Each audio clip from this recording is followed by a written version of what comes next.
თავმჯდომარი მოქმედებები ცხინვალის რეგიონში გვიან ღამით დაწყებული თავდასხმები ქართულ საგუშაგოებზე, სტრატეგიულ სიმაღლეებსა და სოფლებზე პერმანენტულად ახლდება. ცხინვალი მოლაპარაკებაზე უარს ამბობს.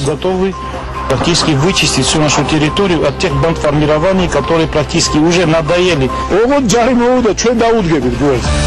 მშვიდობას ალტერნატივა არ აქვს. პრეზიდენტი სეპარატისტებს ამნისტიას მეგობარ ქვეყნებს და რუსეთს კი სამშვიდობო პროცესში თანამშრომლობას თავაზობს. მე გთავაზობ ცეცხლის დაუყოვნებლივ შეწყვეტას. მე გთავაზობ დაუყოვნებლივ მოლაპარაკებას. ეკლესია გურიელი 9 საათზე ირაკლი მაისურაძესთან, დიმიტრი ობოლაძესთან და დიანა ჯუჯუასთან ერთად. მომდევნო 1 საათის განმავლობაში კურიერის გუნდი დღის მთავარი თემებისა და მოვლენების შესახებ საღამო მშვიდობისა. ქართულმა სამხედრომ გინესის რეკორდი დაამყარა ხალხის დავითაზე უნიკალური შედეგი აჩვენა. 10 დაღუპული და 50-მდე დაჭრილი, ასეთია ბოლო არაოფიციალური ცნობები კონფლიქტის ზონიდან დიდი ლიახვის ხეობაში. ამ წუთებში ცისურიან სეპარატისტები იერიშს სარწყვეტენ და ქართული სოფლების დაბომბვას განაგრძობენ. თითქმის მთლიანად დანგრეულია ავნები, ინტენსიური სროლა ყუმბართ მტყორცნებიდან მიმდინარეობს, ჩართულია მძიმე ტექნიკაც. ქართული ქვედანაყოფების საპასუხო სარწმუნიან, ასეთია ქვეყნის მთავარ სარდლის ბრძანება. მსხვერპლის შესახებ ინფორმაციას პრეზიდენტი სააკაშვილიც ადასტურებს. დაღუპულების ვინაობას შინაგან საქმეთა სამინისტრო ადგენს. უსაფრთხოების მიზნით სოფლებიდან ქალები და ბავშვები გაყავთ.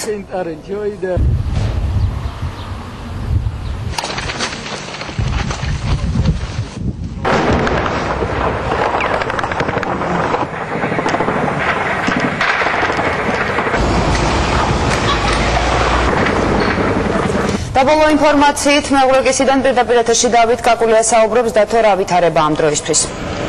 აქედან სულ რაღაც რამდენიმე კილომეტრში იქ სადაც სწორედ სოფელი ავნევია, ეხლაც გრძელდება ოსის სეპარატისტების მიერ მსხვილკალიბრიანი იარაღით განხორციელებული დაბომბვების შედეგად რამდენადაც ჩვენთვის ცნობილია, ორივე მხრიდან არის მსხვერპლი, თუმცა მსხვერპლის ზუსტი რაოდენობა არ კონკრეტდება.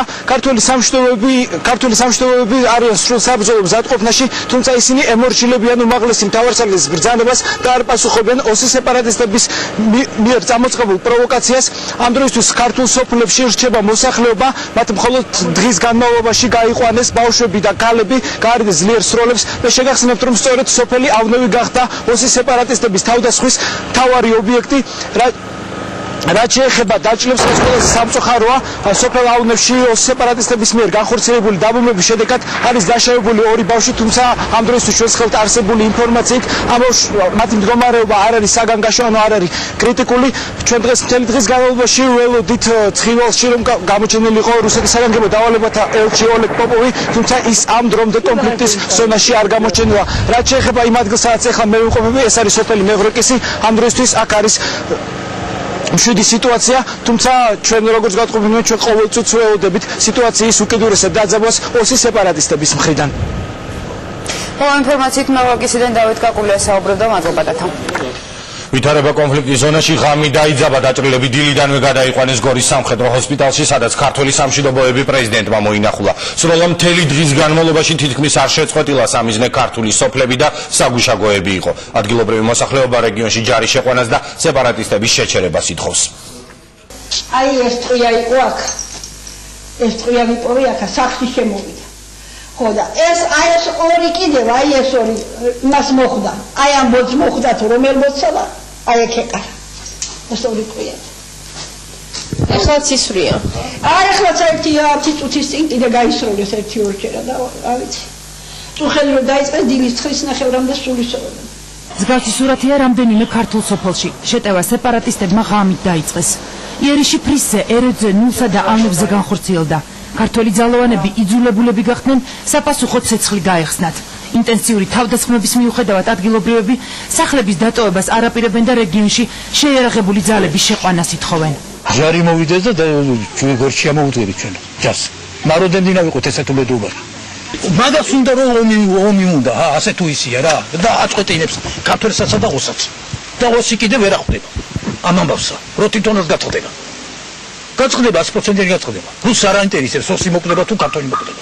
უნდა ჩამოვიდეს დადგეს სამხედრო იქნება თუ რაც იქნება, ჩვენ რაც საშუალება გვექნება დავეხმარებით კაცო. როდემდე უნდა ვიყოთ ესეთ უბედურობაში კაცო. ერთხელ და სამუდამოდ გასწორდეს ეს ყველაფერი. ჯარით უნდა დაგვეხმაროს. უნდა შემოიდეს არ იყოს ცხინვალის ჭაჭანება. სეპარატისტების რა თქმა უნდა. კოკოიტის ჭაჭანება არ იყოს ცხინვალში. სეპარატისტების მთავარი სამიზნე ქართული საგუშაგოები იყო. ორმხრივი სროლის დროს 18 სეპარატისტი და 3 ქართველის მშვიდობის მყოფელი დაიჭრა. სამხედროები გორის ჰოსპიტალში მოათავსეს. დაჭრილები საქართველოს პრეზიდენტმა მოინახულა. კარგი ხიპი ვითხრა, პანკი ვითხრა, ხო გადახოთრე. ახლა კუნთები. ყველაფერი გადაგაკეთდა. აუ არის.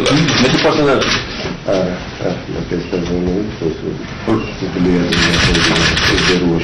ასკოლკებია? კი, ამას თავზე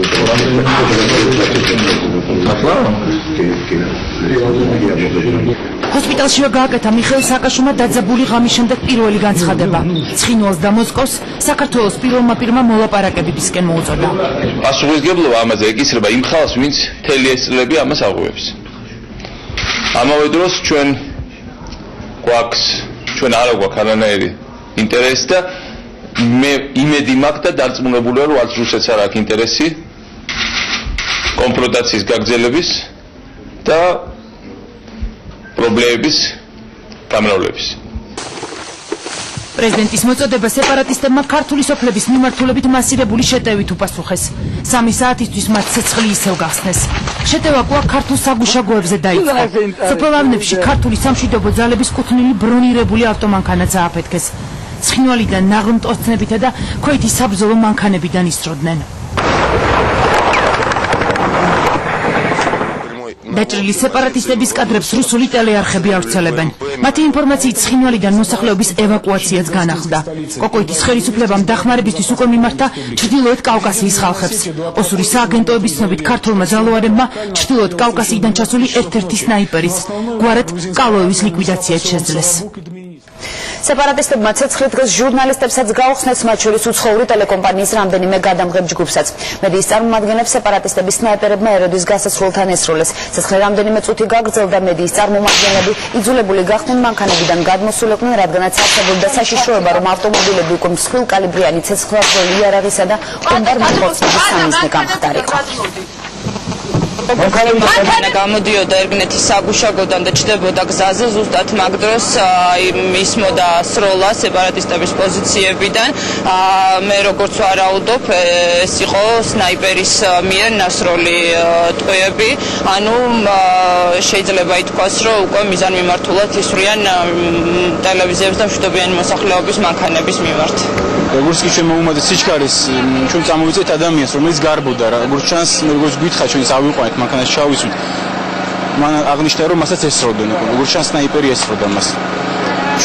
ჩვენ უკან მოყვა რადიო იმედის მანქანა, რომელიც ისევე გამორბოდა, ისევე ამ მიზეზით, რომ მასაც ესროდნენ ამდენი მანქანა.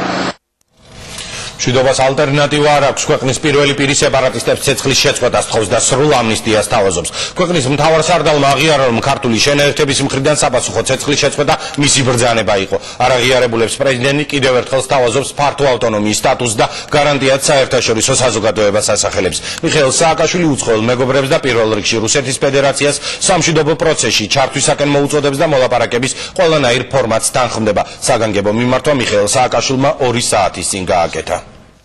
მე მინდა მიმართო პირდაპირ იმ ხალხს, ვინც ახლა ესვრის მშვიდობიან მოსახლეობას, ახლა ესვრის საქართველოს პოლიციის შენაერთებს.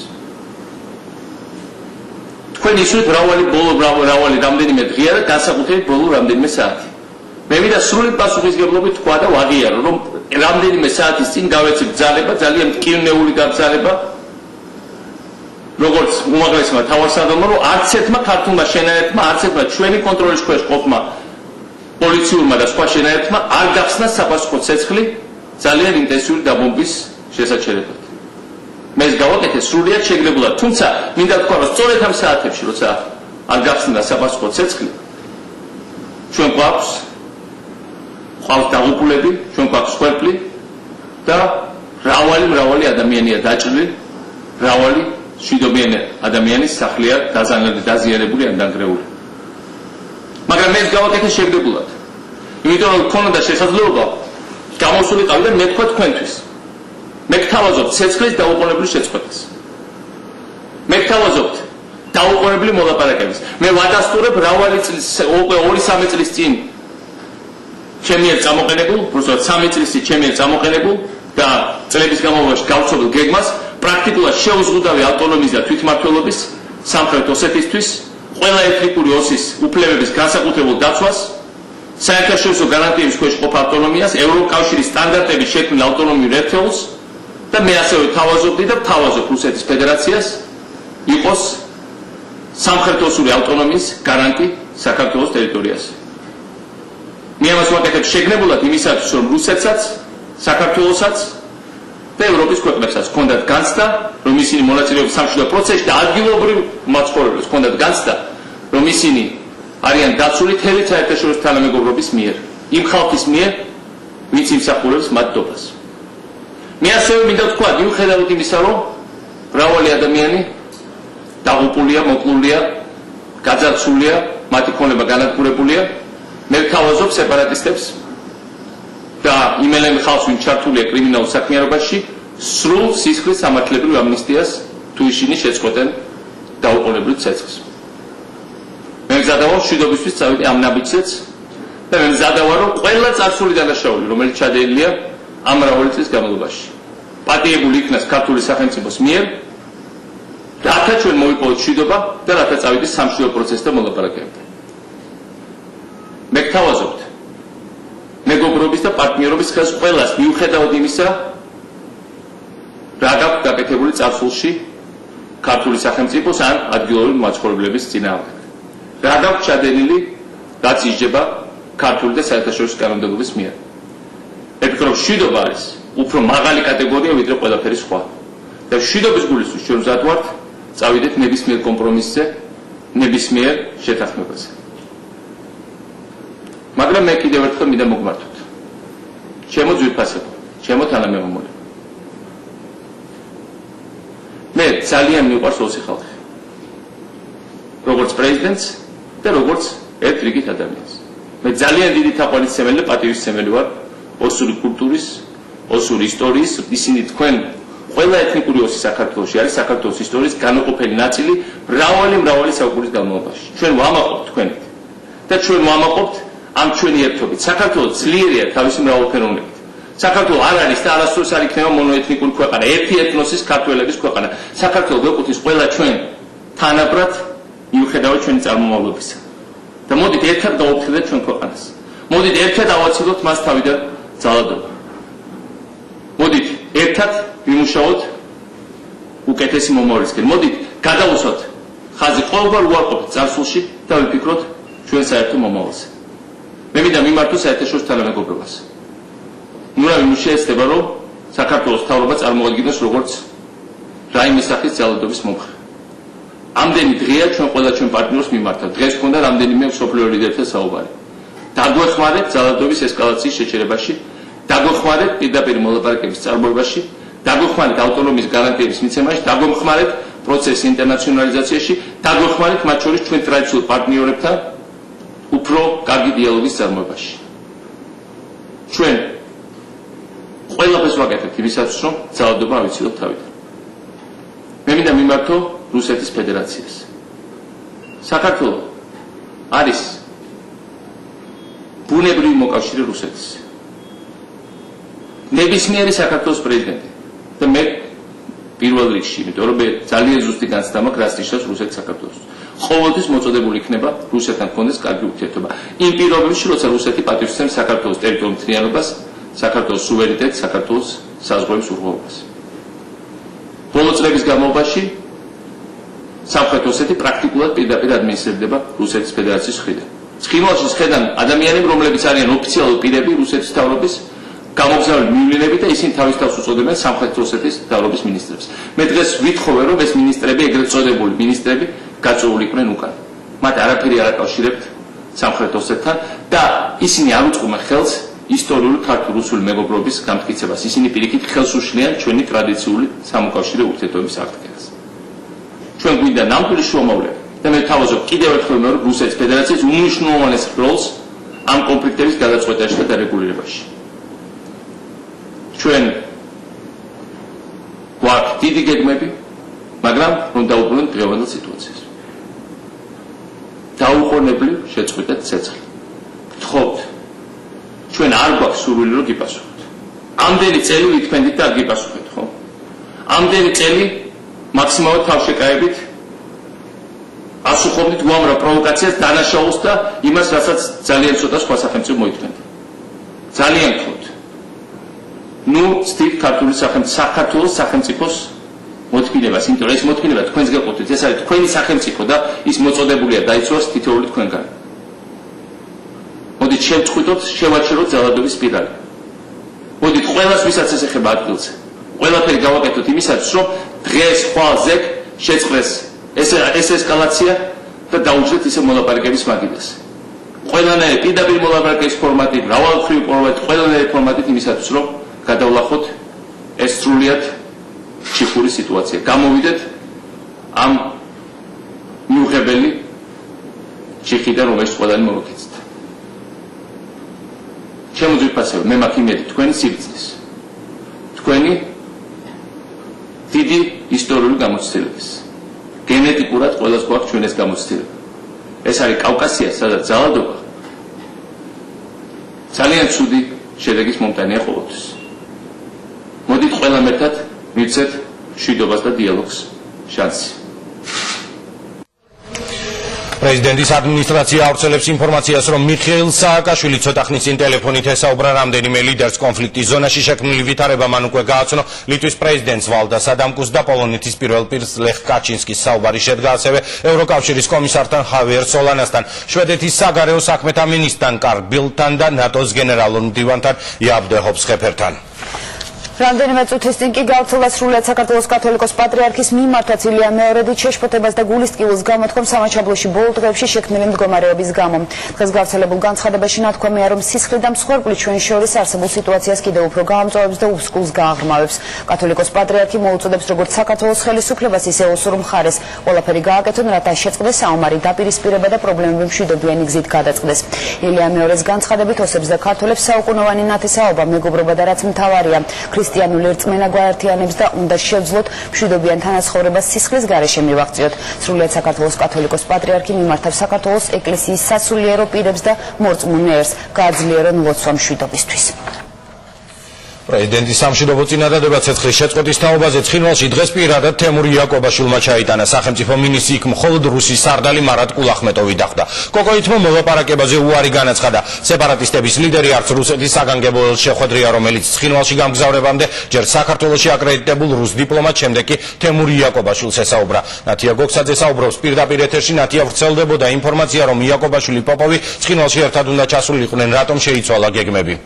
ამის შესახებ გადაწყვეტილება თემური იაკობაშვილმა და იური პოპოვმა ერთობლივად მიიღეს, რაც მათ შორის პირისპირ შეხვედრა შედგა. 2 საათზე ისინი კონფლიქტის ზონაში ცალ-ცალკე გაემგზავრნენ. თემური იაკობაშვილი უკვე თბილისში დაბრუნდა და სეპარატისტებს კიდევ ერთხელ თბილისიდან მიმართა. ჩვენი მხარე კიდევ ერთხელ აცხადებს, რომ სამხრივად წყვეტს ცეცხლს, იმიტომ კი არა, რომ ჩვენ ვინმეს გვეშინია, არამედ იმიტომ, რომ ჩვენ გვინდა მშვიდობა. და იმედი გვაქვს, რომ ამ გზავნილს ისინი ადეკვატურად აღიქვავენ და შეწყვეტავენ ჩვენი პოზიციების და ჩვენი მშვიდობიანი მოსახლეობის დაბომბვას.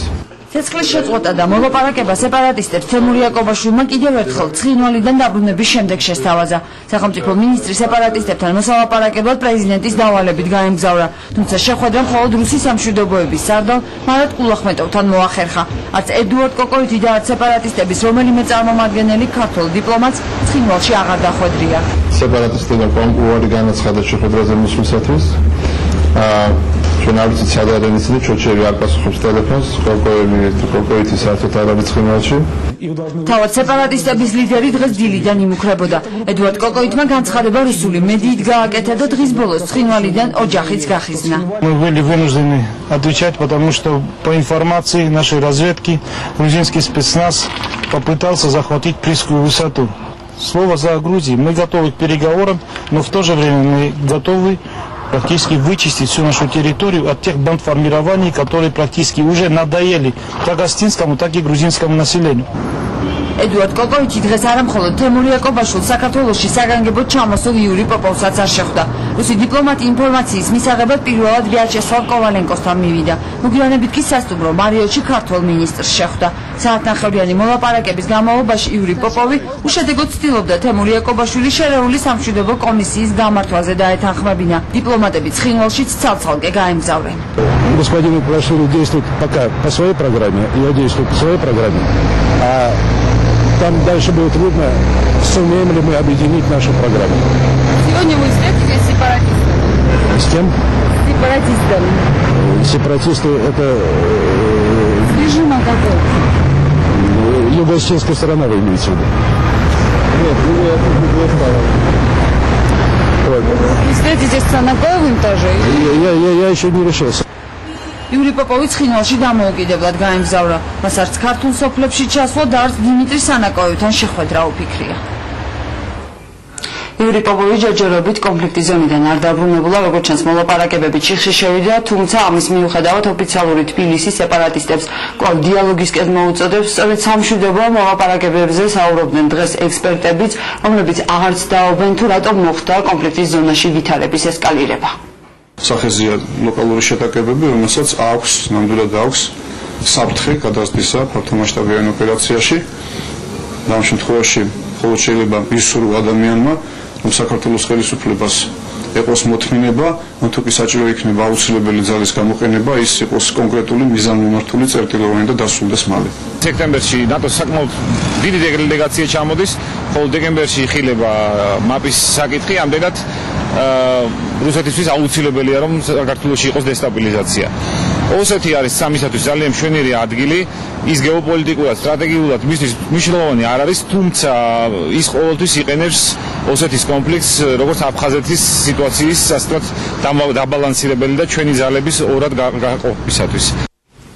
თუ ხდებოდა კონფლიქტის ზონაში, ამის შესახებ დღეს საგარეო საქმეთა სამინისტრო ცდილობდა, რომ ინფორმაცია მაქსიმალურად მიეწოდებია დიპლომატიური კორპუსის წარმომადგენლებისთვის. ქვეყნის საგარეო უწყებაში დღეს რეგულარულად მიდიოდნენ სხვადასხვა ქვეყნების ელჩები და ისინი დეტალურ ინფორმაციას სწორედ საგარეო უწყების მეშვეობით იგებდნენ.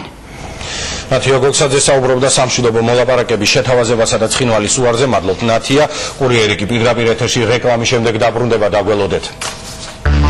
გაიხსნება ქართული სკოლები პენსიონერებისათვის სოციალური შეღავათები დაწესდება სეპარატისტული პროპაგანდა გაუხლებიდან ერწყვის კლაფით შესწქერია ფაშისტურ-სააკაშისტული ხელისუფლება საქართველოს მეზობელ რესპუბლიკებს.